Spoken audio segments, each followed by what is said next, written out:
Olá pessoal, tudo bem com vocês? Hoje eu estou aqui para dar continuidade do nosso estudo sobre os verbos, para vocês lembrarem o que a gente já estudou. A gente estudou o que é o verbo, a importância do verbo como um núcleo da oração. Estudamos que o verbo ele pode ser uma ação, um estado, uma mudança de estado, um fenômeno da natureza. Destaquei para vocês que quando nós falamos de verbo, nós temos, principalmente quando nós falamos dos verbos de estado, nós temos que pensar que alguns verbos de estado, eles transmitem aí uma certa relação de transitoriedade, por exemplo, ela ficou, uma certa relação de permanência, por exemplo, ela é. Depois, nós falamos da constituição do verbo. Quando nós falamos da constituição, eu falei para vocês que o verbo ele é constituído de um radical, que é aquela parte do verbo que não se altera nos verbos regulares, uma vogal temática. A vogal temática vai ser a responsável por destacar se ele é da primeira, da segunda ou da terceira conjugação. Depois, nós podemos ter aí as desinências, que vão marcar se ele é do presente, do passado, do futuro, se é da primeira, da segunda ou da terceira pessoa, ou se ele é do singular e do plural. Por fim, na aula anterior, eu falei para vocês sobre o modo indicativo, que é o modo que denota certeza. Do modo indicativo, eu falei para vocês que ele é dividido entre presente, a ação que está acontecendo no ato, da fala, né, que aconteceu no ato da fala. Nós podemos pegar aí os pretéritos, né, que é o passado. Pretérito no português, nós vamos ter o pretérito perfeito, ação passada, concluída, acabada. O pretérito imperfeito, que é aquela ação que nós gostaríamos de ter de que não foi acabada, ou até uma ação que é corriqueira no passado, de ser realizada no passado, ou uma ação não realizada, parece que aconteceu um empecilho que não deixou que ela se realizasse. E o pretérito mais que perfeito, que eu brinco que é o passado do passado. Por quê? Porque é uma ação que aconteceu no passado, anterior a uma outra ação que também aconteceu no passado. Por isso, o mais que perfeito, automaticamente eu vejo ele pouco sendo utilizado. Depois nós fomos para o futuro. Futuro no português, nós temos o futuro do presente, uma coisa que vai realmente acontecer, eu jantarei mais tarde, ou uma coisa que aconteceria no futuro, mas que não pôde se concretizar. Eu jantaria, tá? Então, não vai acontecer. Automaticamente, nós temos aí o indicativo, que é o modo de certeza. Para a aula de hoje, nós vamos falar sobre o subjuntivo, sobre o imperativo e também sobre os verbos e os verbos irregulares. De modo geral, é muito importante a gente destacar que, embora lá no pretérito imperfeito, vamos pensar aí, perdão, no futuro do pretérito, tipo gostaria, cantaria, viajaria, seja muito utilizado para marcar linguisticamente uma ação que eu gostaria de fazer no futuro e que uma hipótese que pode ser que não aconteça, nós também usamos o futuro do presente, o futuro do pretérito para marcar, por exemplo, uma certa educação. Então, você me emprestaria tal coisa? Tá? Então, na verdade, ali é uma estratégia de polidez para você não usar o imperativo. Então, vamos lá. Fiz um recorte da nossa aula anterior, mas vocês podem assistir o vídeo também, sem problema nenhum. Para a aula de hoje, então, o modo subjuntivo. Quando nós falamos de subjuntivo, subjuntivo é aquele que denota, se o indicativo denota certeza, o subjuntivo vai denotar ou uma possibilidade, tá? O subjuntivo, ele vai ser dividido entre presente, pretérito e futuro. Lembra que lá no indicativo, quando nós fomos para o modo indicativo, nós tínhamos umas subdivisões maiores. Quando eu falo do subjuntivo do presente, é um fato incerto no presente ou um desejo. Lembra que subjuntivo sempre é dúvida ou possibilidade. Então, se você for usar o presente, que eu estude, que tu estudes, que ele estude, que nós estudemos, que vós estudais, que eles estudem, tá? Você está falando um fato incerto no presente ou um desejo. Meus professores querem que eu estude todos os dias. Também nós vamos ter o pretérito imperfeito. Então, agora, de novo, é uma dúvida, É um fato incerto ou improvável, que poderia ter ocorrido mediante uma condição. Lembrando que era um fato incerto no presente. Só que no presente também era um fato incerto que eu desejo que aconteça, que eu ganhe 100 mil reais. Tá? Agora, o pretérito imperfeito já não é um fato incerto ou improvável que, para que ele aconteça, tem que ter algumas condições. Se eu jogasse na loteria, eu poderia ganhar. Tá? Então, que eu estude, que eu jogue para ganhar na Mega Sena. Se eu jogasse, eu ganharia na Mega Sena. Então, duas questões aí diferentes. E o futuro é um acontecimento possível no futuro, uma possibilidade que eu tenho dúvidas. Ah, quando eu jogar, eu ganharei na Mega Sena. Tá? Quando eu estudar, obterei melhores resultados. Se eu estudar, seria mais segura nas atividades. Então, aqui subjuntivo, os três fatos incertos. Presente é um fato incerto que eu desejo que aconteça, a gente vai usar o que eu, que você, que ele. No pretérito imperfeito do subjuntivo, o se eu estudasse, poderia acontecer tal coisa. Então, ele tem aí uma relação de condição, e o futuro é quando. Quando eu estudar, quando você estudar, você passará de ano. Tá? Então, aqui nós temos o subjuntivo. Depois do subjuntivo, nós temos o modo imperativo. No direito, se usa muito imperativo, gente, para marcar, na verdade, lá na petição, no final, o pedido, tá? Da ação, porque você vai dividir lá entre a caracterização dos fatos, né, dos pedidos. Então, no pedido em si, é muito frequente usar o imperativo. O imperativo também aparece nos textos instrucionais, nas leis, nas normas, nos regulamentos, tá?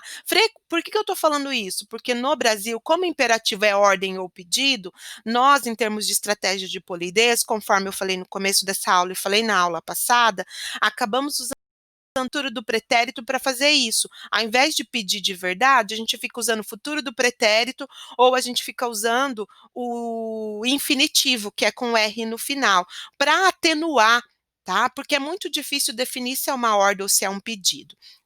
Então, imperativo só vai ter afirmativo e negativo. Estude todos os dias, nem que sejam pequenos textos. Negativo, não estude, se dará mal, tá? Observação, você poderia fazer aí, sem usar o imperativo, por favor, estude, é um modalizador, tá? Para atenuar, gostaria que você estudasse. Tá? De novo, ao gostaria, o futuro o presente do subjuntivo ali, mas junto ainda o gostaria como para atenuar, que é o nosso futuro do pretérito. E você estudaria mais, de novo, o futuro do pretérito. Então, obviamente que, gramaticalmente, ordem ou pedido é imperativo. Imperativo, estude você, estudemos nós, vós, estudem eles, tá? Ou não estudes você, não estude. Eu uso você, tá? Não uso tu, porque o tu, ele é quase uma variante linguística no português, né? Não estudemos vós, estudais vós, não estudem eles, tá? Então, imperativo, afirmativo e negativo. Entretanto, existem essas outras formas aqui de ordem que são utilizadas no português. Dar mais, né? Ou de repente a sua mãe está falando aí nesse período de social. Menino, você só vê séries, por favor, estudar mais, depois você reclama, né? Deve ter algumas mães aí nos ajudando. Além do indicativo, subjuntivo, eu falei indicativo, subjuntivo e depois eu falei do imperativo. Além disso, nós temos as formas nominais.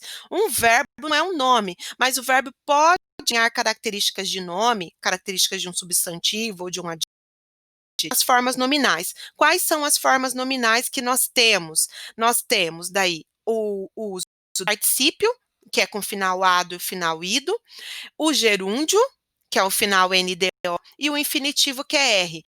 Essas três fazem com que o verbo ganhe características de nome. Eles ficam parecendo substantivos com advérbios ou com adjetivos, tá? Lembrando que o particípio, ele indica o quê? Uma finalização de uma ação. Então, vamos pensar lá o verbo parecer. Ele é parecido com fulano de tal, tá? Então, quando eu coloco esse ido na frente, o verbo é parecer e eu coloco parecido. Esse parecido aí tá com cara de quê? De um adjetivo. Depois, o gerúndio, ele está parecendo, né? Ele está parecendo fulano de tal. Tá? Então, aqui, normalmente, nós usamos o NDO, o gerúndio, para indicação que está acontecendo no exato momento da fala. Não tem nada a ver com gerundismo, tá? Gerundismo é quando você usa a ação está no futuro, mas você coloca o gerúndio. Vou estar respondendo o seu e-mail essa semana, tá? Não tá certo, porque gerúndio é uma ação. Estou respondendo o seu e-mail no exato momento. Se eu vou responder, eu coloco responderei seu e-mail esta semana. Se eu quiser usar um português coloquial, eu coloco vou responder seu e-mail. Coloca uma locução ao invés de você colocar o vou estar respondendo, né? Então, nada a ver. Que daí isso que é gerundismo. Você colocar um ND quase para fingir que está fazendo o que não está fazendo realmente. E o infinitivo que é com R na frente, é parecer, tá? Lembrando que no dicionário, pelo amor de Deus, galera, no dicionário os verbos só estão no infinitivo, com R lá no finalzinho. Então, essas conjugações, elas não vão aparecer lá no dicionário. No dicionário, ele aparece um R infinitivo, ou seja, não conjugado, tá? Cuidado, então, acabei antecipando, né? Cuidado com, tá? A senhora pode estar respondendo, a senhora, né? Eu vou estar confirmando. Nossa empresa vai estar lhe informando. A senhora vai estar pagando. A senhora pagará. A senhora, nossa empresa informará. Confirmarei os dados. A senhora pode responder a duas ou três perguntas? Coloca lá no infinitivo, faz uma locução, pode responder, ok? Já que eu quero fazer um pedido. Voltando. Voz. Em termos de voz, o verbo ele pode aparecer em três vozes: voz ativa, voz passiva e reflexiva. Ativa, sujeito pratica ação. A imobiliária alugou todas as casas. Passiva, o sujeito daí ele passa, não é mais ativo, é um sujeito paciente, ele sofre. Casas velhas da região foram alugadas. Então, perguntam que na voz ativa, a imobiliária alugou todas as casas velhas da região. Na voz passiva, todas as casas velhas da região foram alugadas. Lembrando que a passiva pode ser uma passiva analítica, daí você vai ter que usar uma locução verbal, como eu falei na aula passada, né, eu tenho um verbo aqui, e o verbo principal, o alugar. Então, analítica, vocês vão precisar de um verbo auxiliar, ser ou estar. E a passiva sintética, que nós usamos a partícula C. Alugaram-se, né, todas as casas velhas da região. Então, se todas as casas foram alugadas, alugaram-se todas as casas velhas. As duas formas são passiva. Direito em específico, eu vejo muito o uso da passiva analítica. Já quando nós vamos para os textos das ciências biológicas, saúde, eles gostam mais da sintética. Tá? Eles usam mais o C do que usar a locução verbal. E reflexiva, o sujeito sofre, ele pratica e sofre a ação. O menino feriu-se com estilete. Então, feriu-se, ele tanto praticou quanto sofreu a ação do verbo ferir. Tá? Então, essas são as três formas. Em termos de expressividade, o que dá mais expressividade? Obviamente, a voz ativa é aquela que dá mais expressividade dentro de um texto. A imobiliária alugou todas as casas, tem maior carga argumentativa do que você usar uma passiva. Tá? E os verbos? Para finalizar nossa aula, os verbos eles podem ser classificados em verbos regulares, radical não altera, irregulares, radical sofre algumas alterações, Anômalos significa que sofre grandes modificações. Defectivos significa que ele tem defeito, ou seja, que algumas conjugações, que algumas pessoas, não, algumas partes deles não podem ser conjugadas, né? Não são usadas. E abundantes significa que ele tem várias formas, tem mais de uma forma de ser empregado. Obviamente que é muito legal quando eles são regulares, a vida é linda e maravilhosa. Quando eles são irregulares, causa um pouquinho de problema. Mas, como vocês sabem, vocês têm acesso à internet para fazer as atividades, para vocês checarem, por exemplo, se um verbo é regular, um verbo irregular.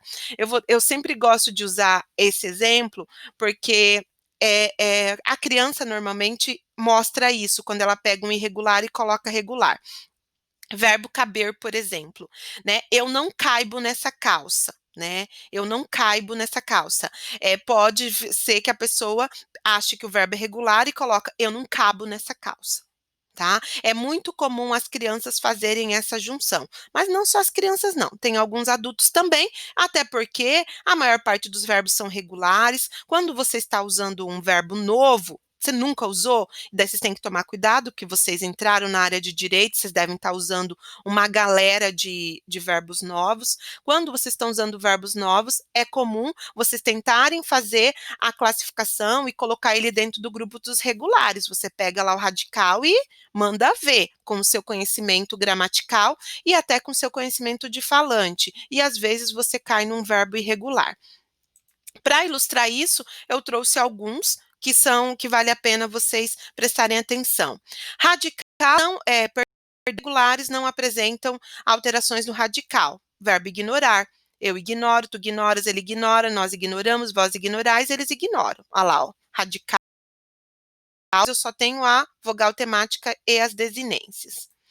Irregulares, valer, eu não valho. Gente, qual que é a regra para você saber se é regular? Dica, eu coloquei ali em vermelho, ó. Para saber se é irregular, conjugue no presente do indicativo. Presente do indicativo a gente conjuga na primeira pessoa do presente do indicativo. Já resolve sua vida. Se ali o bicho pegar, você já sabe que ele é irregular. Então eu coloquei aqueles que normalmente os alunos e os falantes deslizam.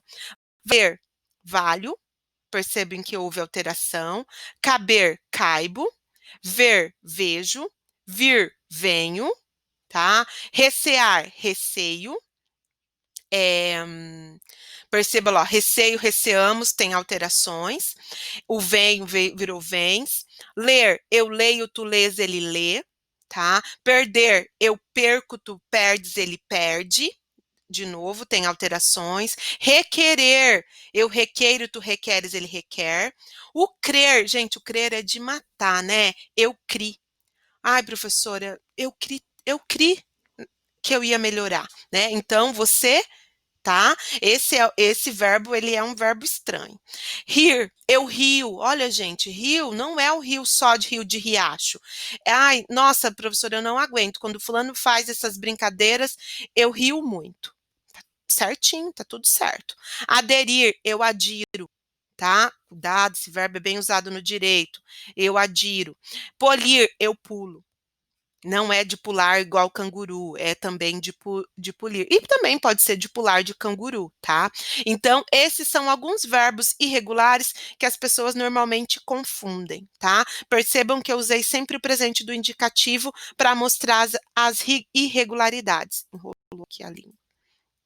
Tá? Depois, deixa eu ver, defectivos, falei dos regulares, vamos para os defectivos. Não, defectivos, eu falei que eles tinham defeito, né? Eles não são conjugados em todos os tempos. Então, eu peguei, por exemplo, o abolir, né? Não existe eu abolho, tá? Não pode. É tu aboles, ele abole, não vai ser conjugado a primeira pessoa no abolir, né? No presente, agora no passado, eu aboli, tu aboliste, então esse é um verbo defectivo, tá? Tem um defeito. Outro defectivo, eu acho bem estranho, eu tô percebendo que esse defectivo tá querendo não virar defectivo. Comecem a dar uma olhada nos textos aí que vocês veem. O tal do verbo, deixa eu tirar minha carinha que tem algo escrito aqui. Sai, professora Tatiane, pronto. O verbo adequar. Ah, eu não me adequo. Eu tenho já coloca assim. O dicionário coloca: o verbo adequar é defectivo, ou seja, ele não poderia ter, não teria eu não teria tu adequas, não teria ele adequa, tá? Tal, mas eu tô vendo ocorrências, adequo, adequas, adequa, tá? A professora Tatiane sugere evitar. Tá? Eu não me adapto, então, você coloca, tá? Não use o adequo, porque assim, na área de direito, vocês têm uma predileção pelo tradicionalismo. Então, é quase como se fosse o modernismo, uma modernidade colocar o adequar como um verbo regular, quando na verdade a maior parte das gramáticas vão dizer que ele é defectivo. Outro verbo que é defectivo, falir, tá? Não vai ter eu, tu, ele, né? Então vai ter eu, não vai ter nós falimos, vós falis. Precaver, também não tem eu precavejo, tá? Vai ser nós precavemos e vós precaveis. Então, essas outras pessoas não podem ser conjugadas, segundo a gramática normativa, tá? Algumas pessoas acabam conjugando. Abolir, não existe eu abolho, né? Tu aboles, ele abole, nós abolimos, vós abolis, eles abolem.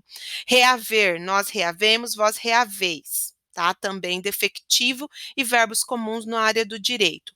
Anômalo, gente, significa que anômalo é uma anomalia, tá? Significa que ele altera. Defectivo, ele tinha um defeito, não tinha pessoas que não conjugava. Anômalo significa que sofre, tipo, uma mudança brusca no radical. É o caso do verbo ser, és, somos, sois, são. Fui, foste, foi, fomos, fostes, foram. O verbo ir, vou, vais, ides, vão, tá? Ia, ias, íamos. Olha só, radical, ó, morre, tá? Totalmente alterado. Então, por isso ele é considerado anômalo. Ó, galera, numa boa, tranquilo, se eu não vou ficar perguntando para você se o verbo é regular ou se ele é irregular. Eu vou colocar um enunciado e vários enunciados e vou pedir qual tá certo, qual tá errado, tá? É importante que vocês saibam que não existe só os regulares, que posso colocar um defectivo, eu posso colocar um anômalo, mas o que é importante para mim, para o aluno de direito ou para o aluno que está assistindo esse vídeo? É importante que ele saiba empregar os verbos adequadamente, tá? E sabendo que existe essas nuances, ele no mínimo vai duvidar às vezes, opa, será que isso está certo, né? Para fazer a pesquisa e deduzir se a construção está certa ou não. Abundantes, o que abunda significa que tem em abundância, que tem muito. É o caso dos verbos que têm mais de uma forma de particípio. Nós chamamos de particípio regular e particípio irregular, tá? Então, aceitar, tá certo aceitado e tá certo aceito. Anexar, tá certo anexado e anexo. Despertar, entregar, expulsar, ganhar, ganhado e ganho. Imprimir, imprimido e impresso. Não quero saber. Óbvio que eu prefiro impresso, tá? Mas eu não vou outra pessoa porque ela falou imprimido. Limpado e limpo, matado e morto, morrido e morto, pagado e pago, tá? Então, essas são formas abantes, tá? Cuidado aí, o verbo dizer vai ser escrito e o vir. Às vezes as pessoas fazem confusões com o particípio desses verbos que eu apresentei aí na sequência. Fechamos então o que é verbo e eu gostaria agora que vocês fossem para a atividade prática para ver aí como que está a prática do uso dos verbos nos textos e nas construções de vocês. Um abraço.